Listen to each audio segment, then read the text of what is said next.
For some reason, remember Aquaba ever ends media so now. So only subscribe to the channel, no, you're able to subscribe to the channel, no. Now anytime they ever post TV, you know, on Sabbath can now in same because to our between Accra House of Folk any Afriyie Bannieh. Now before I ever come, you need your bravo, your friend at the ending come. Now honestly, you share near Eja obeti me I can afasa issue no. Fred now Afriyie Bannieh. And some contract and some so by signing, so on signing, so by then. Who to you know, and some men are work a farm. Woman, I sign. I didn't hear. Living the yeah, there are two players, so more ungrateful, and people want to continue to push that, and I disagree with that. Especially clubs be work on power. Now youth team be at the player. Was a club na kotono kakraka. Ketua now the Bema youth team no. Na koyasem. Just say youth team do na ko GFA status committee no mutwa kwan wan. And then we use can blessa. And then Afriyie Bannieh has to focus the man platform. He went to the World Cup in the name of Heart of Folk. And he said if club no pay no Sanema has with agreement say Heart of Folk will end something and that he moves to the club. Na ayede. Na ayede. So that investment has to focus they would get returns on that. No matter what another youth player from baby and a man's opportunity to be. Fred Mebao. Na say Ubika say Afriyie Bannieh enyam faso owo House of Folk. And now say House of Folk are benefiting of Afriyie Bannieh so based on World Cup Sikana on which your mark House of Folk now. No.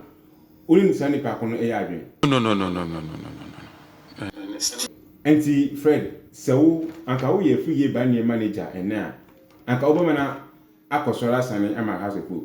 Do an agreement with House of Folk. I want House of Folk to end something. Until you sign this agreement with the basis of House of Folk will allow him with a year. So House will negotiate with the club and House of Folk will end something. I'm on with me as Uncle Folk before now, so may invest in other players. Na platform no more for Afriyie Bannieh. House of Folk are able to offer the same platform to other players. You see the beer. Okay. Now, me misa we so. Enti se sikana FIFA ebeti oma Accra House of Folk. Esa na Afriyie Bannieh World Cup appearance na wakono. House of Folk be dey nya se sikano. So FIFA, it's a World Cup in Bowie. I think as a Ghana FM material, if it's a World Cup in Bowie, and everybody is in a rush to do a lot of things. So Mubuya and no more betanasi. Until Mutasia, then the scare Fahoni no man in a process. Even Ghana as a PMA, no participation member association in Ukraine. But Unya Usika, this year about World Cup, no we have to do certain level and some much as Mutua. The way they do that now, then the insurance and any those money so assume to your clubs no. And then no bit metia. Anything I will fill a form now, the way back in registering the players, so register no be in the club obo. So what I say, how be in the club obo. Into Afriyie Bannieh they will list House of Folk Dan Lad, who I'm particularly happy so to me could be they will list Asante Kotoko. So no, into FIFA will then do that. Then they require account Chrome to assess the kind of room. So it's a process, and yeah, and they no more because tournament in Kuambu. And see, Mebao, but me say, we say, and say Afriyie Bannieh one sign Ama Accra House of Folk. Obaka say, are you ungrateful? Mr. Mia, Samina me handle now, and I'm in a meeting for. My catchings on Sanema House of Folk with an agreement. Say, offer now when you're not but House of Folk should negotiate with the club. No. Sometimes we meet my negotiation crumple say, Sakana House of Folk, and if you have 20%. Messania, Messani. What I say? Senka, Skana in Hearts a club between House of Folk and Libya. On some mammy, if you meet 20% or 10%, something. A bit me I go back to. Maybe I'm youth development in Kwankwa boy. You don't lose. It doesn't. You know, you try to do these things. I'm a club since we invest in the players. Okay. Oko players committee. A clubs in Kwan lose over the beer. Players in the case na call 99%. A place in the Nyamfaso. I dima players. So, and the clubs spend a lot too.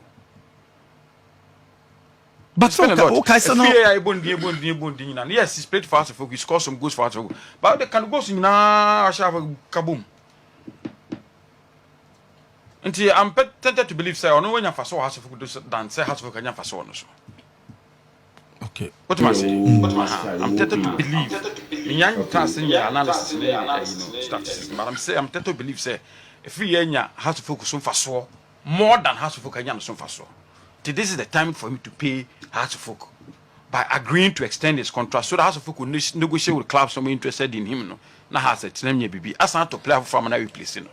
That's my opinion. Okay. Fine. And see, before I work on, and see, na download in so ufi kotoko, and no copy worker.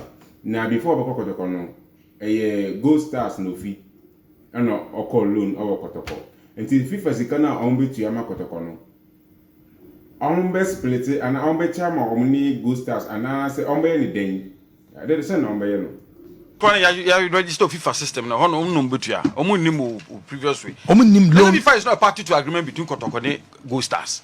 FIFA is not a party to it. Okay. You see a petit team a plan ball. And I would deal with Abason Noble. Until then I mean take out they will go about asking questions. They will pay. It's up to the club no bono kolon and Kotokonu to then negotiate. No hine be kwen. What the player be amalona e say agreement also. So once oboma no onya offer bia and eska bia beba no bia no me dey this percentage we dey this percentage. There must be that thing in the clause. Loan yan kolon trust how. Obi o be kolon na obo 2 months pe no bi beto no. Okay. It is there should be an agreement between the mother club and any club no obo loan. Okay. Say sika bi ba no ho anase to na sika no yembe che ne sense. So that's what I'm saying say dinner club na ya register system we say no obo no. I wonder if this can be because so it's up to that club and any mother club to then negotiate per agreement or more was this an agreement or more na bibi sir. Okay. So and Fred achi etimi abo achichi mu achire no nti Afriyie Bannieh hu sensem na ekoso no eno bi na yeso ens media etimi e de abeso no nti so when you subscribe to the channel no dia na bomodian so go subscribe na odi notification bell na to on biara e better from your yenso yema on saka na ensem na ekoso no eni enyan do as agro na so ensem no eni enyan pa enya agro se ne enye fedi agro ebim na Afriyie Bannieh any House of Folk nsem yi ese enyene ase ache kakra before ansana work up ikra ba amayetimi akọ amayetimi asiaba what I say na Afriyie Bannieh contract hu nsensem ni sansensem no ye bibio na sisi anu me nkasa Afriyie Bannieh dia oye enye na me nkasa House of Folk so dia ya oye enye sam no me futu na me di ma both a team no Afriyie Bannieh ni management na Accra House of Folk so any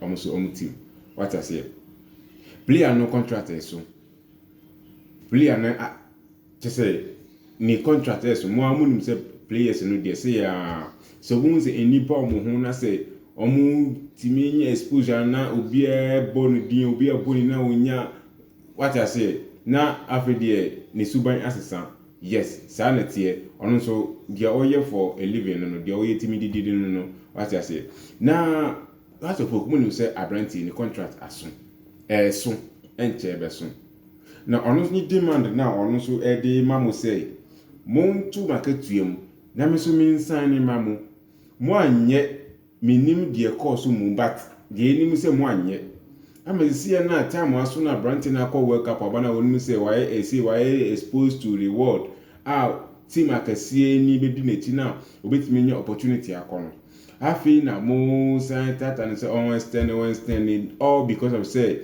so onya contract na okwa mo so betimi nya at least bibi kakra awo eka mo eka say ka say bibi biara mo timi invest woni mo so betimi nya bibi kakra sisi say Afriyie Bannieh ko say kim na wansane amamo a mo elusu mo nya hwe okọ for free na saade ne yaye mo yia mo ho mo place no bebre na timi ko for free sa what I say nti se mo anya lucky Afriyie Bannieh enso be free mo for free a mo nya hwe obeko mo nya hwe emfi ne ho what I say nti me futu ametu Accra House of Folk for say mo ni your friends say Afriyie Bannieh ne management entena se na mutimi nko bankru mu na agreement bia wo se mo sign na mutimi eji ne signature na omeye mo de na se team bi kura ebeto no a mo so mutimi nya kakra no mo de kwan bia wo be fa so mo yesa de ne biara no mo de se mo be fa so na mutimi edi se adwuma no na Afriyie Bannieh nso de ameka ma unie he ewiase de waboa wo no men you're ungrateful. Me that's why you're ungrateful, but don't try. Me nim dear cause also side mu but don't try. What I say. Also bomo dear so be bibi. But I already know we are legend about club num. But I say we are legend. Oh has a book like team num. Inti bomo dear so be bibi no wetimi jawdin. You see the we are supporters and e boldin na Bannieh you see and a Bannieh ungrateful and a Bannieh you see enya de pa. Ye bibia odi beje di pa. Ye say e di mpa wo he yesen na hunya wo. Ye bibia obeje di mpa. Na se dachin bi ukwa na ukona uba. Oh Afriyie Bannieh has to cook Afriyie Bannieh has to cook as I say. Sa na ye tenwase. Inti no bomo dear say adi bibia wo se wo je ma ultimi onso ultimi sign ma team no what I say na okwa almost metimi nya gobi kakra wa so no we say no wo waji bia wa star boy poster boy obi eni di wachi what I say we poster boy bo na wo born so ni say wa match your fine ma ultimi bobo mo obi eni je na wa ye hwe the way how you in Switzerland for friendly game Blaster Switzerland friendly game the way how obamu within few minutes ultimi e bo ho modern e bobo ma to bia koma so no what I say obi eni je ho enti me pese be ye na Afriyie Bannieh na Afriyie Bannieh you see no osora na hwe channel no share story no na amount for them for omo adwenkyerem na comment section na say na S media ya o mamo